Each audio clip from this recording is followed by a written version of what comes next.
Bom, então, a partir, né, desta aula, a gente vai resolver, né, alguns problemas usando a equação de Schrödinger. Mais especificamente, a equação de Schrödinger independente do tempo, né, que de certa forma é aquela que a gente consegue resolver, né.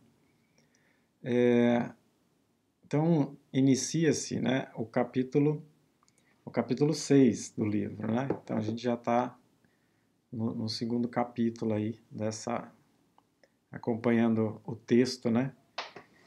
Brincando, né? A gente está na página 235 já do livro. Então, a gente evoluiu bastante, né? É um- lembrando que é um livro bastante denso, né? De informações, assim. Então, mesmo que estivéssemos, né, na página 100, já seria uma evolução. No caso do iceberg, está na página 200. É uma evolução bastante legal. Eu gosto de fazer essas comparações, mas, enfim, não serve para nada. Bom, qual que o objetivo geral, como eu mencionei, é resolver problemas usando a equação de Schrödinger, né? Então a gente vai começar com os exemplos mais simples, né? A gente também nesse capítulo vai tratar de partículas não ligadas, ou seja, o comportamento de uma partícula, né, descrita pela equação de onda, ela está isolada, né? Isolada de outra partícula, né? Então, por isso, a gente diz que é uma partícula não ligada. Aí, quando a gente resolve, né, no futuro, resolverá o problema do átomo de hidrogênio, ele já leva em consideração e outros problemas, né, essa questão de partículas ligadas, né? A outra aproximação, né, que é necessário ser feita é tratar o problema de forma unidimensional. Poderia tratar de forma tridimensional? Sim, né? Só que daí a gente teria que introduzir um pouco de notação tensorial, né? Que é uma notação vetorial um pouco mais rebuscada, né? Um pouco mais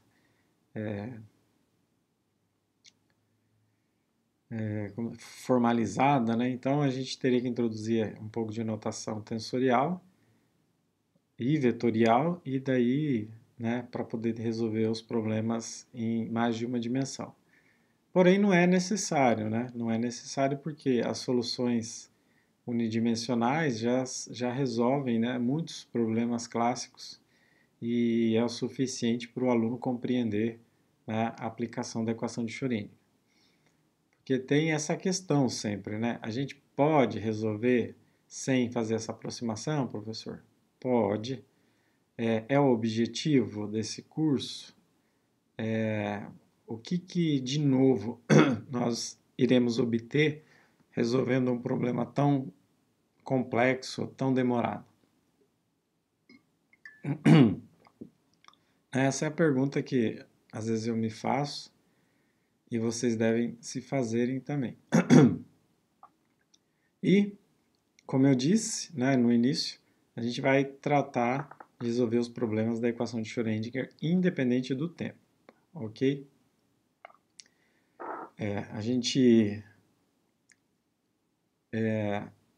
a função de onda tem uma dependência temporal, mas essa função não será aplicada à equação de Schrödinger com dependência temporal.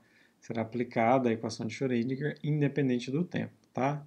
Tem essa diferença aí. Bom, então o primeiro potencial, que é o potencial que a gente vai estudar hoje, né, para resolver, é o potencial nulo. O potencial, lembra que, abrindo um parênteses aí, regredindo um pouco, né?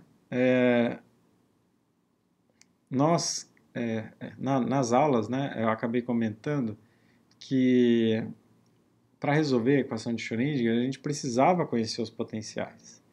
Precisava conhecer qual que é a dependência espacial e temporal do potencial, porque senão não tinha como dar continuidade à resolução da equação.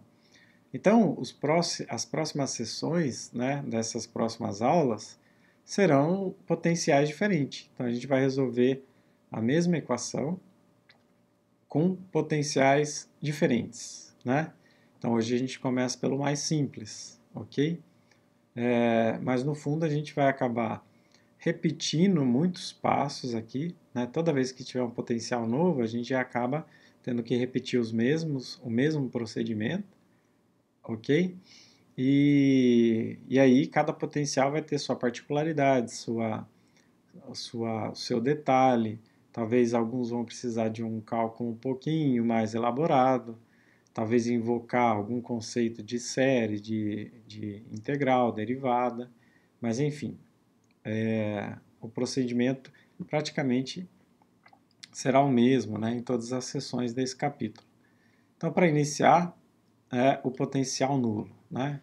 Então, se a força, né, é igual a zero, ou seja, a partícula, né, está se movimentando e associada a ela eu tenho uma onda, ela não está sujeita, né, a nenhuma força externa.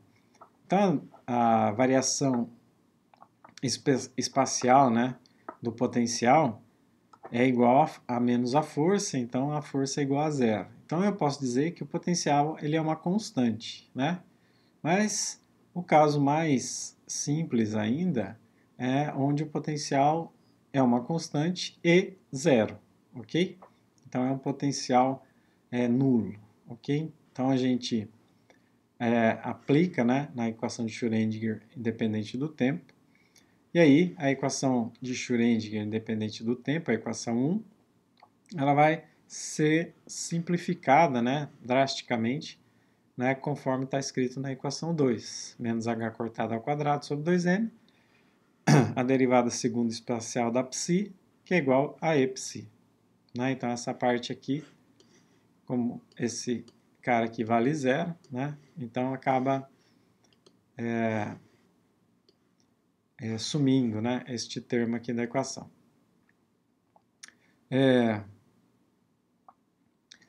Como uma função, né, das autofunções psi de x, né, é definida como a função de onda, né, é definida como psi de x de t, que é igual a psi de x exponencial de menos i e t sobre h cortado, né, a gente já mostrou, né, que esta é a cara de uma equação, de uma função de onda, que é a solução da equação de Schrödinger. Então, a gente parte, né, desta função composta por duas autofunções, né, esta daqui e esta daqui, e a gente aplica, então, na derivada, né, na equação 2 e verifica se a gente recupera algum resultado, certo? Outro, né, um detalhe, né, um dos detalhes é considerar que a energia é um valor constante maior do que zero, certo? Maior ou igual a zero. Bohr, ele sugere uma equação de onda do tipo cosseno de kx menos ômega t mais i seno de kx menos ômega t, ok? Só que essa expressão, né, matemática, ela também pode ser escrita na forma exponencial, né, que é a equação de Euler, como sendo a psi, o psizão, né, x de t é igual ao exponencial de i, que multiplica kx menos ômega t. Né? Então, essa representação substitui essa sempre que ocorrer a necessidade. Lembrando, né, que o nosso momento está relacionado ao número de onda k, então k é p sobre h cortado, mas o nosso p, né, é raiz de 2me. E o nosso ômega, né, é e sobre h cortado, ou e, que é igual é H-Ni, mas Ni é 2π sobre ômega, então é também H vezes H, desculpa, é ômega vezes H cortado. Então, nosso ômega vai ser E sobre H cortado, né?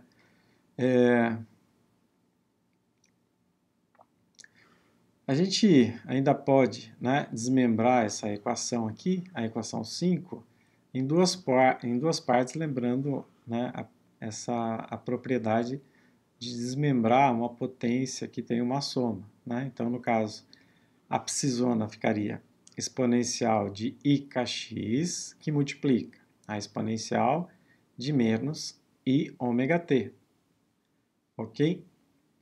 Mas, né, como a gente acabou de ver, nosso ômega é E sobre H cortado, então a segunda parte, né, temporal, ficaria exponencial de menos I, E sobre H cortado vezes T, certo? Então, a gente, né, só recuperou, né, a equação anterior, escrevendo da mesma forma e considerando a interpretação de Born, né? Então, lembrando que Born parte dessa suposição. Se a gente escrever na forma exponencial, a gente acaba recuperando, né, o resultado da alta função que a gente escreveu anteriormente para a equação de Schrödinger, independente do tempo, ok? Então, até aí, tudo bem. A gente só fez uma troca de notação, né? Passou da notação trigonométrica, digamos assim, para a notação exponencial, ok? E, né, escrevemos a função de onda, ok? Então, a autofunção que depende do espaço, ou seja, psi de x, é a exponencial de ikx, ok? E o nosso k, né, como a gente relembrou no slide anterior, ele é raiz de 2me sobre h cortado, ok?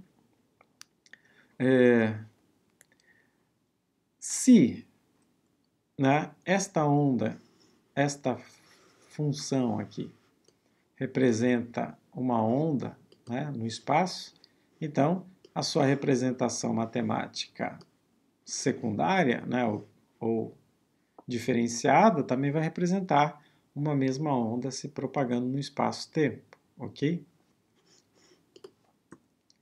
Então, eu posso lembrar que esta função, posso lembrar que esta função aqui também pode ser escrita em termos de seno e cosseno, né, e que representa uma função de onda, né, que se propaga no espaço e no tempo. Bom, o gráfico de cosseno de kx e ômega t, a gente já conhece um pouco de core salteado, né? Então, tem uma outra representação, né, que chama representação no plano de Argand-Gauss, né, que é o seguinte: eu faço uma troca de variáveis para contemplar, né, a posição dos nós, ok? Então, se eu lembrar que os nós se repetem a cada 2π, né, por exemplo, então eu posso substituir essa informação, né, e encontrar uma função que depende de n, que é exponencial de i, que multiplica n mais meio vezes π. Então veja que o nosso, né, 2π, né, que está embutido no n, em algum momento ele aparece na nossa equação. Bom, essa representação no plano de Argand-Gauss ajuda a entender o seguinte, né? Os nós são espaçados, né? Ou seja, eu tenho um nó, né?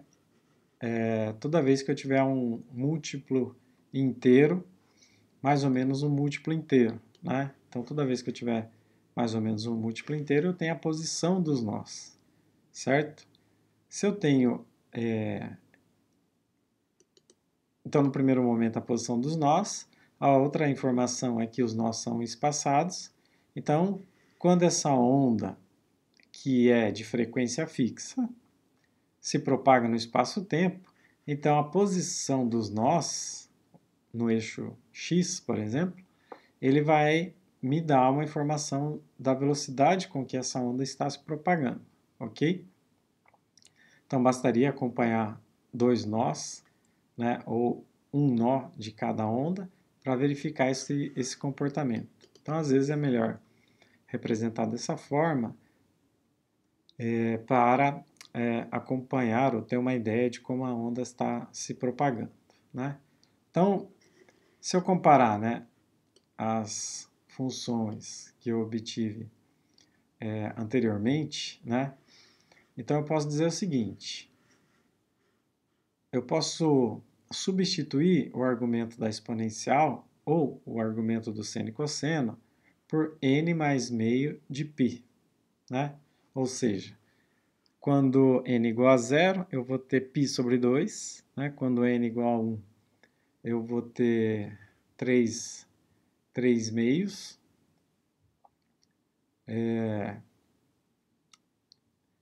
3 meios de π e assim por diante, né? E cada uma dessas de um número inteiro de π vai me dar a posição dos nós, ok? Veja que é uma jogada interessante, né? Porque eu poderia ficar com a minha kx menos ômega-t, só que daí eu teria que definir, né, uma posição da minha onda para eu poder acompanhar ela, ok? Não sei se ficou claro. Suponha que aqui fosse o plano xt, né? Ou melhor, fosse o plano psi de x ou psi de t. Então, para eu encontrar, né, recuperar alguma informação relevante, eu teria que marcar algum ponto da onda para acompanhar. Então, por exemplo, eu poderia marcar o máximo aqui, né, o pico, ou o vale, né, ou um nó. Então, um nó, né, é um jeito mais fácil de marcar para a gente estar acompanhando. Então, se essa igualdade é verdadeira, kx menos ômega-t, que é igual a n mais meio de π, então a gente pode separar a parte espacial da parte temporal. Então, kx é igual a n mais meio vezes π mais ômega-t. Então, passo, né, o k dividindo todo mundo aí. Então, eu tenho que x de t é igual a n mais meio π sobre k mais ômega π sobre k vezes t. Né? Então, agora eu tenho uma função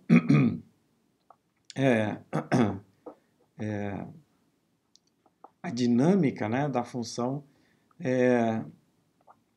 bem determinada. Né? Então, a posição da partícula em relação ao tempo é determinada por essa expressão.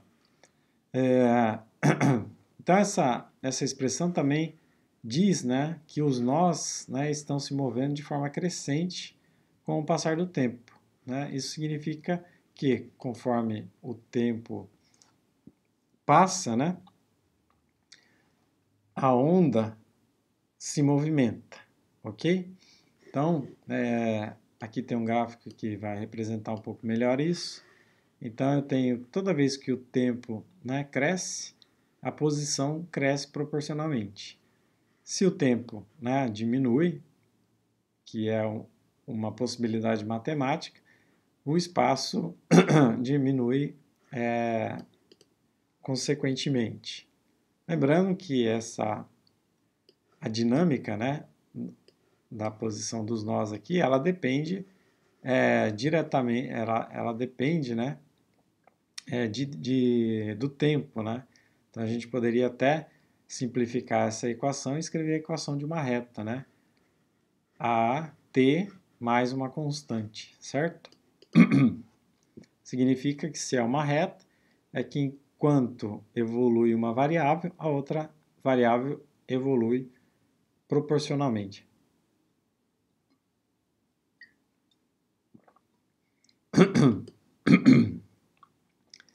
Bom, porém, né, sempre tem um porém, a intuição sugere, né, que para um mesmo valor de E também tenha uma onda que se propague no sentido oposto de x, ok? Por quê? Porque ainda, como não existe um potencial diferente de zero, então a gente propõe, né, um sistema de referência, né, xy, no caso é unidimensional, então é x somente no eixo do x, mas não tem nenhuma informação matemática que vai dizer se a onda está se propagando na direção crescente de x ou na direção decrescente de x.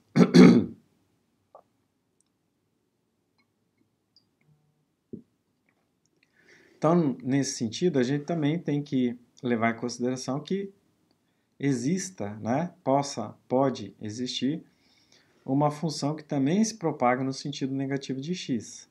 Isso significa escrever a psi de x de t, né, como sendo a exponencial de i, que multiplica agora menos kx. Né? Então, a diferença está nesse sinal que multiplica a variável x. Lembra que é um sinal multiplicando a variável, então, da mesma forma que ela cresce positivamente, ela vai crescer negativamente, né? A variável x. E aí, né, tem uma das primeiras hipóteses, né, ou considerações que a gente colocou numa das aulas aí, era a questão da linearidade. Né? Se a função se uma função é solução da equação de Schrödinger e uma outra função também é solução da equação de Schrödinger, então significa que a combinação linear dessas duas equações também deve ser uma solução da equação de Schrödinger, ok? Então eu vou ter uma psi de x que é igual à exponencial de ikx, representando, né, a forma crescente da autofunção. Eu vou ter uma psi de x que é igual a exponencial de menos ikx, representando o movimento, né, da partícula ou a posição da partícula no sentido negativo do eixo do x. Como ambas são soluções, então deve ser solução a combinação linear das duas. Então a gente pode escrever que a psi de x, ela pode ser escrita como uma constante, que a gente não sabe quanto que vale, a exponencial de ikx mais um b exponencial de menos ikx. E o nosso k continua ainda sendo raiz de 2me sobre h cortado, ok?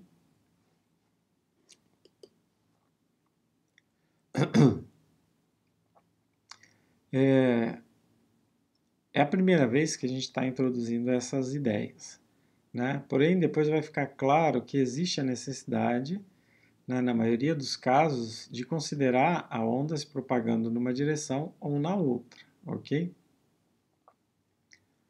Salvo alguns casos onde o potencial é muito maior e aí ela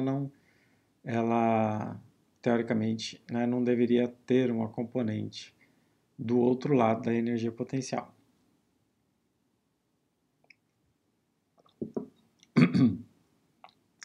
Bom, então, uma vez que a gente construiu a função de onda, né, psi de x de t,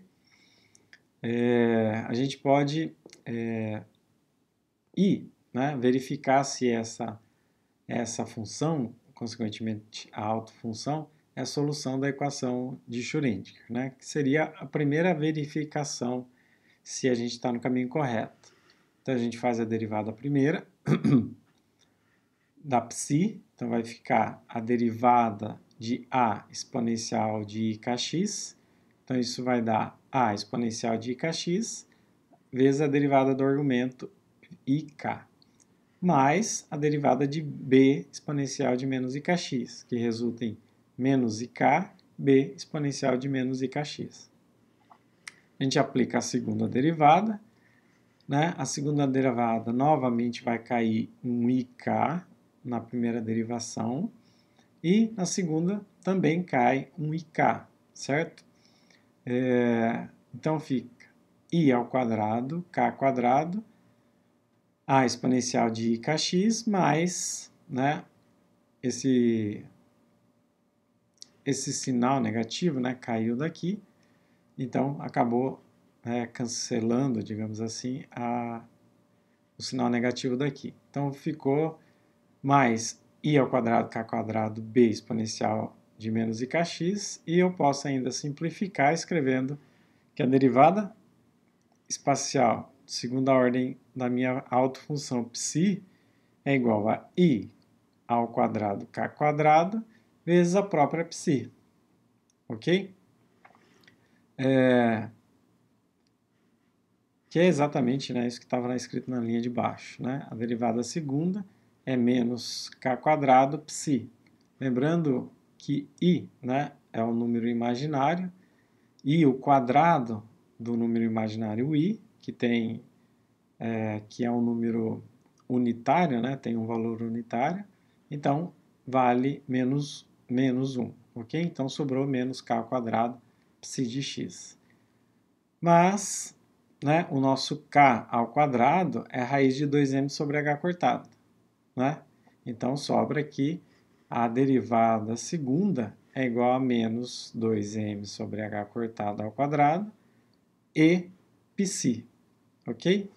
Então, se eu volto essa informação da derivada segunda na minha equação de Schrödinger, aquela introduzida no início, certo? Essa equação aqui, né?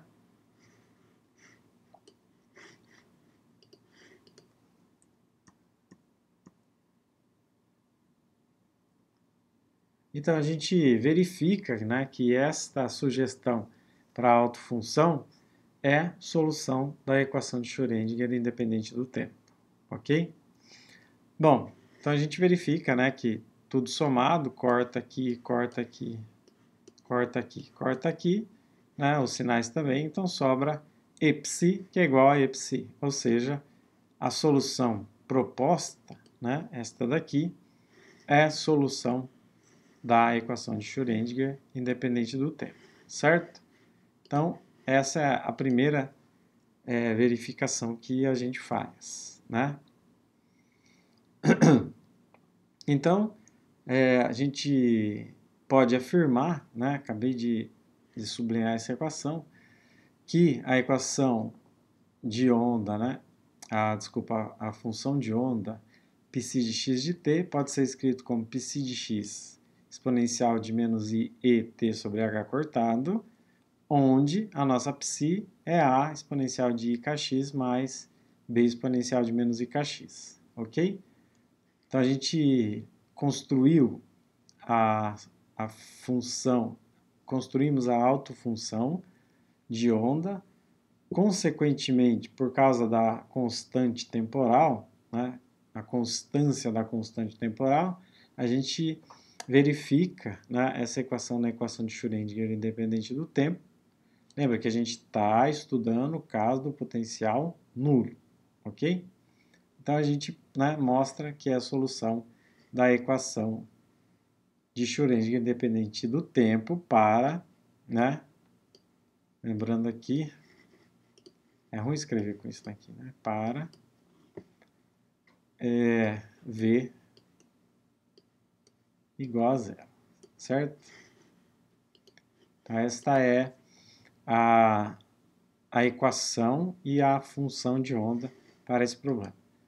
Mas, né, pequeno gafanhoto, né, ou pequenos gafanhotos, para que serve, né, tudo isso? Bom, está aí, né, uma inspiração, Mestre Yoda. Fiz questão de citar, né, a imagem é do Star Wars 5, no Império Contra-Ataca, onde ele estava, né, ensinando, né, as suas técnicas, né, para o... me fugiu o nome. Mas enfim, o- não entendi. Ah, sim, sem dúvida, referência a ótima, né? Desculpa, gente, eu tô bem lento hoje. Anakin, claro, isso mesmo. É,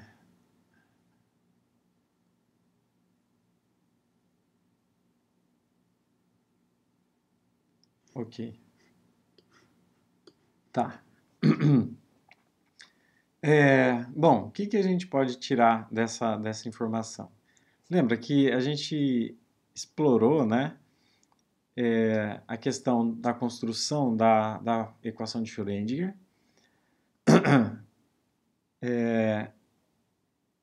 Construímos a equação de Schrödinger independente do tempo, né, e nos convencemos que o caminho que nos levou a ela era um caminho aceitável. E aí, como, né, os resultados são probabilísticos, né, então Max Born, né, diz que os resultados devem ser vistos, né, do ponto de vista probabilístico, e aí a gente introduziu, né, a ideia de densidade de probabilidade, do valor esperado e assim por diante. Então, aqui, né, seria a primeira aplicação prática, né, então a gente está resolvendo o problema da partícula livre, ou seja, um potencial nulo. Então, a gente vai, né, à procura de interpretar o que esta função, né, pode nos retornar como uma informação é, concreta, ok? É isso que eu queria dizer. Então, a gente tem a função de onda, psi de x de t, que é a exponencial de kx menos ômega t, ok? Fazendo, né, primeiro para a parte positiva do eixo x, né? Então a gente vai calcular o valor esperado do momento da partícula, né? Lembrando que pode ser representado, né, assim, né, ou assim o valor esperado de qualquer variável que a gente quiser calcular. Lembrando que tanto o momento quanto a energia são operadores, né? Então, são duas particularidades, né? Então, a gente tem que escrever a integral de menos infinito a mais infinito da densidade de probabilidade, que é π, né? Psi estrela vezes a função que eu estou querendo calcular, psi. No caso, né, eu estou querendo calcular o valor esperado do momento e o momento é um operador. Então eu tenho que levar em consideração que sempre que eu for calcular o momento e a energia, eu tenho que lembrar que eles são operadores, ok? Então, né, lembrando que o momento é o operador menos IH cortado d de dx, ok? Então a gente aplica isso na equação 13, certo? Mas veja que a gente separou, né, o problema. Vamos pensar assim, vamos resolver primeiro a operação do operador sobre a psi. Aí depois a gente volta esse resultado na integral e resolve tudo, certo? Então primeiro vamos aplicar o operador a psi. Aplicar, né, ou operar, né, sobre a psi significa I, H cortado, a derivada espacial em relação ao psi, que é a exponencial de kx menos ômega t.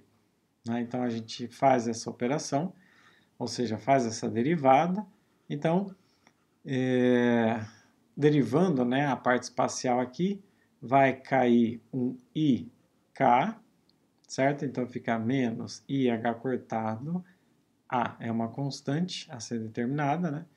E K vezes a exponencial de kx menos i ômega t, certo?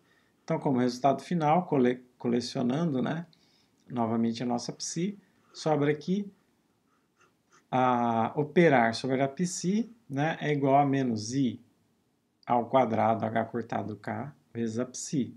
De novo, toda vez que aparecer um i ao quadrado, significa menos 1. Menos 1 com menos 1 sobra mais, então sobra h cortado k psi, né? Só lembrando, né, que o nosso k é raiz de 2m e, ok?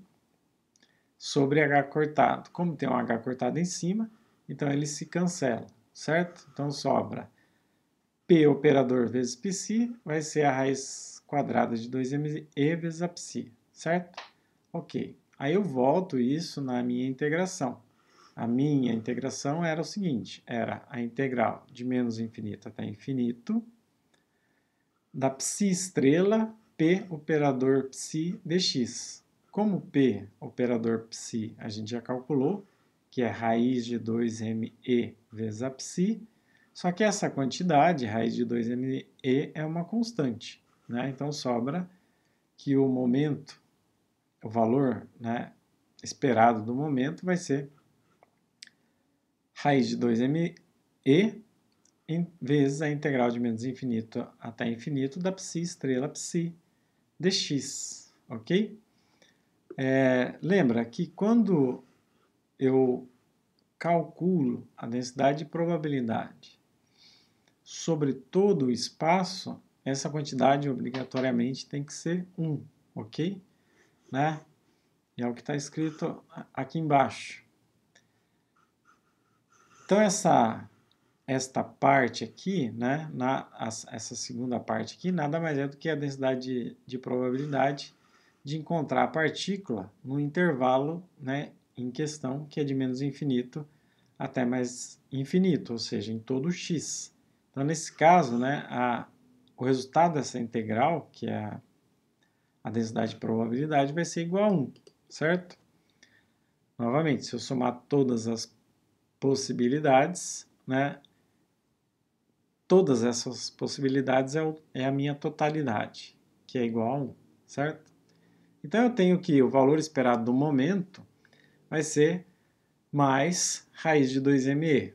Isso, lembrando que a gente começou, né, resolvendo para o lado direito, né, digamos assim, ou o sentido positivo do eixo do x, né? Ou seja, para quando a derivada, né, é maior do que zero.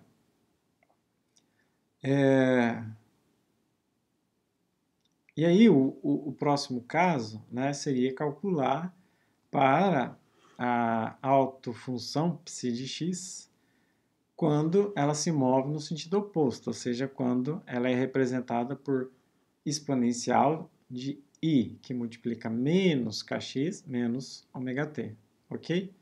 Não é difícil de repetir esse procedimento e chegar à conclusão de que o p operador psi vai carregar um sinal negativo em vez de um sinal positivo, que resulta então no seu valor esperado menos raiz de 2me.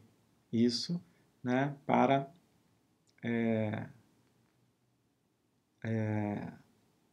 a partícula, a onda se movendo no sentido negativo do x que a gente determinou, ok? Porque, veja, o problema é unidimensional, a partícula é livre. Então, né, tanto faz, né, se eu escolhi esse sentido positivo ou se eu inverti o meu sistema de referência, né, e escolhi esse sentido como positivo, né, a partícula é livre, né, então não existe uma referência. Então, o correto é considerar os dois casos. Escolhe inicialmente uma direção preferencial e depois calcula para o outro lado também, certo? Que é o que é feito. Que é, né, o momento esperado negativo, né, no sentido negativo de x, ok? Bom, então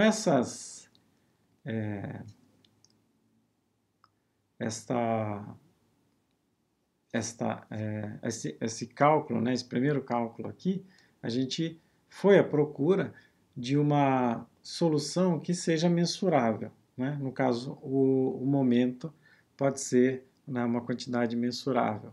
Poderia ser energia? Poderia. Poderia ser a posição x da partícula? Né? Poderia. Poderia ser uma outra variável, né, mais complexa? Também poderia. A gente calculou, ou pelo menos o texto, né, calcula o momento e a energia, em alguns casos, para treinar o uso, né, de aplicar o operador momento, mas também para chegar num resultado que é muito interessante, né? A outra parte, né, que é interessante mencionar é que π estrela π, né, na verdade isso é uma prova, né, da resposta anterior, se eu fizer o produto de π estrela π, onde a π estrela, certo? Vai ser exponencial de menos i kx menos ômega t, e a π será i kx menos ômega t.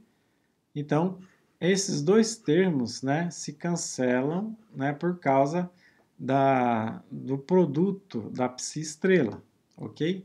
Então, como resultado, sobra A estrela vezes A, ou seja, o A daqui e o A daqui, já que quando eu somei essas duas quantidades aqui, elas me deram como resultado 1, certo?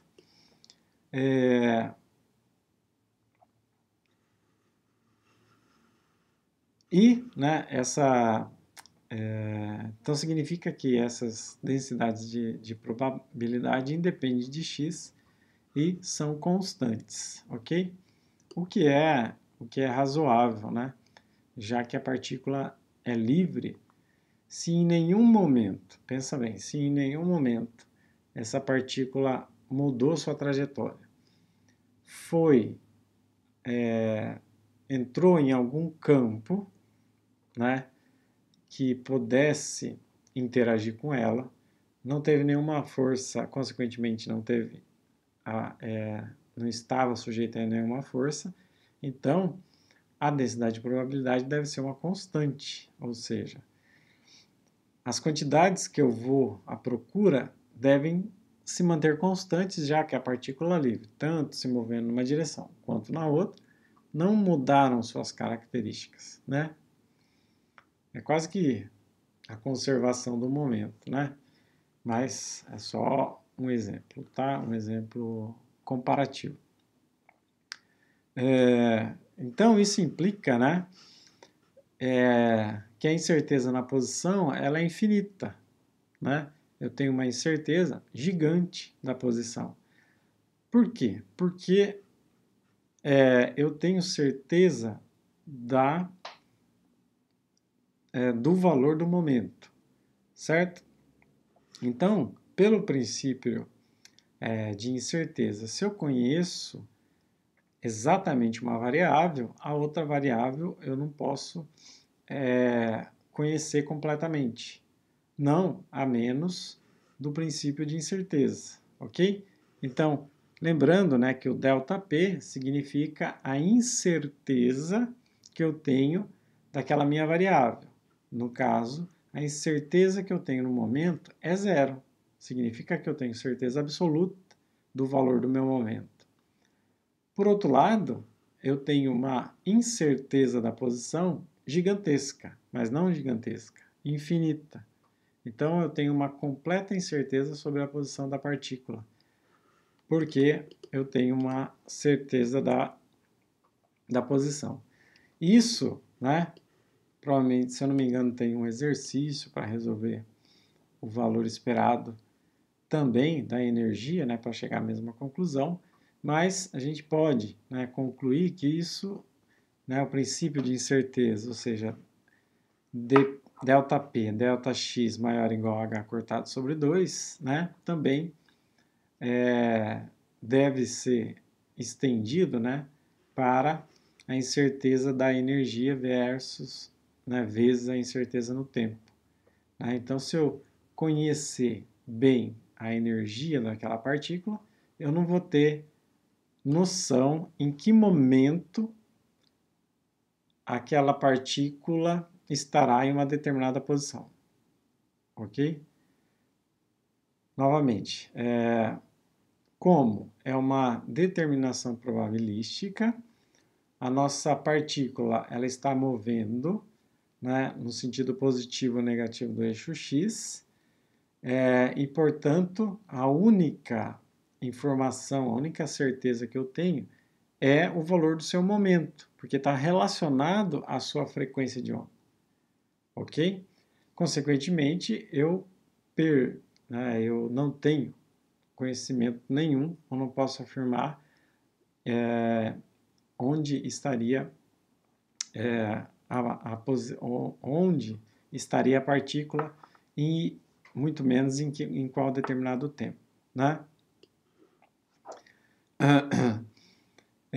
Mesmo que a gente tenha, né, um único valor para ômega, né, ou para frequência angular ou para frequência mesmo, né, e aí vai depender de quem que a gente quer escrever, né?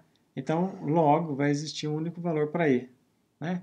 Que é exatamente a imposição ou, né, o postulado de de Broglie-Einstein, que a energia é igual a hν, certo? Ok, então esse, digamos assim, é o resultado principal, né, deste primeiro problema que a gente acabou de resolver, certo? O exemplo físico, né, digamos assim, desse potencial, né, seria um próton, né, se movendo em um acelerador de partículas. Então, cada uma das soluções que a gente for tratar nesse capítulo responde a algum problema físico real. Então, vamos imaginar que você tem, né, o nosso... Deixa assim, né, nosso acelerador de partículas, né? Então, a partícula...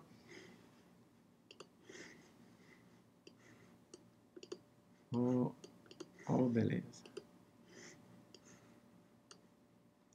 A partícula está se movendo, né, rapidamente dentro desse acelerador, só que chega uma hora que abre-se, né, uma janela aqui e essa partícula é expulsa, né, tangencialmente ao acelerador, e aí, né, o que vai acontecer depois é outros 500. Mas a gente pode imaginar que nesse espaço, né, nesse intervalo aqui, onde, digamos assim, os campos foram desligados e ela está se movendo livremente, pode ser representado pela equação, pela função de onda e pelas autofunções do problema que a gente acabou de resolver. Ok?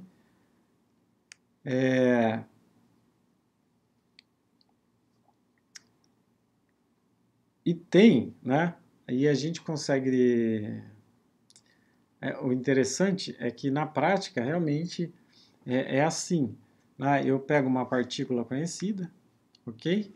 Acelero, né, ela assim, não só uma, né, são várias partículas, e de repente, né, eu desligo, né, dos eletroímãs, digamos assim, e aí ela sai tangencialmente, né, a partícula escapa, né, daquele círculo, né, que ela estava sendo acelerada. Só que, para dimensionar, não sei se vocês lembram lá do problema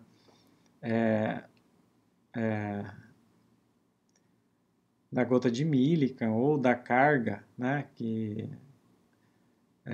do eletroscópio lá que media a carga. Então, o que eu precisava? Eu preciso regular o campo elétrico e o campo magnético de tal forma que uma determinada partícula com massa tal e carga tal siga linearmente no meu campo. Se eu ajustar o campo um pouco para mais, ela vai flexionar, né? Fletar, né, para uma direção ou para outra. Se eu mexer no campo elétrico, a mesma coisa. Então, o próprio ajuste, né, para manter uma partícula oscilando, né, caminhando, né, percorrendo o perímetro do acelerador, tem que ser uma energia, né, tem que ser uma partícula que a massa e a carga é bem definido. Consequentemente, é bem conhecido o momento e a energia. Por outro lado, quando ela abandona o acelerador, eu já não tenho mais condições de afirmar, né, as outras características como o tempo e o espaço, ok? Então esse é o nosso primeiro exemplo, né, que se resolve, que é o potencial nulo. Alguns livros, né, só abrindo um aspas aí antes de finalizar, alguns livros até trazem, né, outros potenciais como primeiro exemplo, né? Às vezes, alguns livros já traz o potencial de grau ou a barreira de o poço de potencial, né? Porque de certa forma não é um exercício difícil de resolver, tem lá as suas explicações e fica mais claro para o aluno enxergar. Esse texto ele já escolhe resolver, né, os problemas que são construídos de formas mais simples, não os que são mais fáceis de ser resolvidos, ok? Então, primeiro, potencial nulo, coincidentemente é um potencial fácil de resolver, depois a gente vai adicionando, né, diferentes potenciais seguindo esta mesma sequência, e aí de cada um a gente vai tirar alguma informação que seja interessante, ok?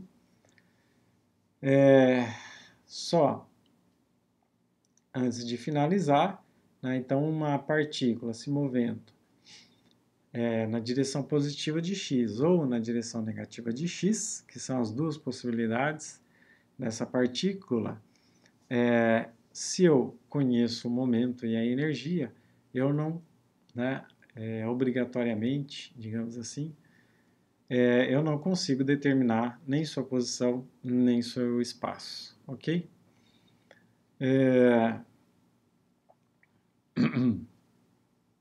Vamos pensar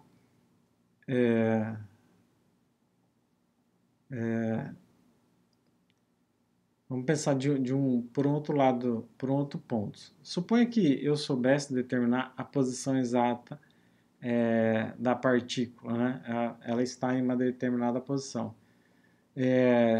Segundo o princípio de incerteza, e também, né, pensando na sequência que a gente usou, a gente seria incapaz, né, de calcular o momento da partícula, né? Então a gente não saberia dizer qual que é o momento da partícula. Por quê?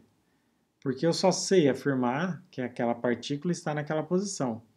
Só que eu não sei afirmar com que velocidade ela está se movendo e, portanto, eu não consigo definir um momento. Eu precisaria saber de duas posições, ou seja, x1 e x2, e descobrir quanto tempo ela levou para percorrer de x1 até x2, e aí sim determinar uma energia cinética, determinar um, e determinar o momento, entendeu? Então, sabendo a posição exata da partícula, eu não consigo intuir sobre o momento, ok? Isso que eu estou que eu acabei de dizer é um contra-exemplo daquilo que a gente acabou de calcular. Aqui eu consigo calcular o momento, mas eu não faço a mínima ideia onde essa partícula esteja espacialmente e temporalmente, ok? Então esse é o primeiro exemplo, né, que a gente começa resolvendo, e depois os outros exemplos, né, vão vão construir e vão solidificar essa ideia. Repito, né, esse processo, né, de escolher uma equação, escolher uma função, uma autofunção, verificar se essa autofunção é a solução da equação de Schrödinger e depois, a partir disso, considerando sempre o movimento em ambas as direções, depois disso eu vou atrás, né, de calcular a densidade de probabilidade e os valores esperados. Então, basicamente, esse é o corpo, né? É a mensagem desse capítulo todo. A gente sempre vai percorrer essa receita de bolo, né? Essa receita quântica, vamos falar assim para ficar mais bonito, para poder resolver os problemas, ok? Então a gente vai repetir essa receita muitas vezes. Aqui a gente, digamos assim, né, usou ingredientes simples. Nas próximas, os ingredientes vão ficando um pouquinho mais complicados. Né? Aqui a gente usou farinha branca, no próximo a gente vai precisar usar uma farinha, né, da raspa do caju haitiano, né? Vamos pensar assim. Gente, antes que eu fale mais coisas que não tem nada a ver, então eu encerrei a gravação por aqui, ok?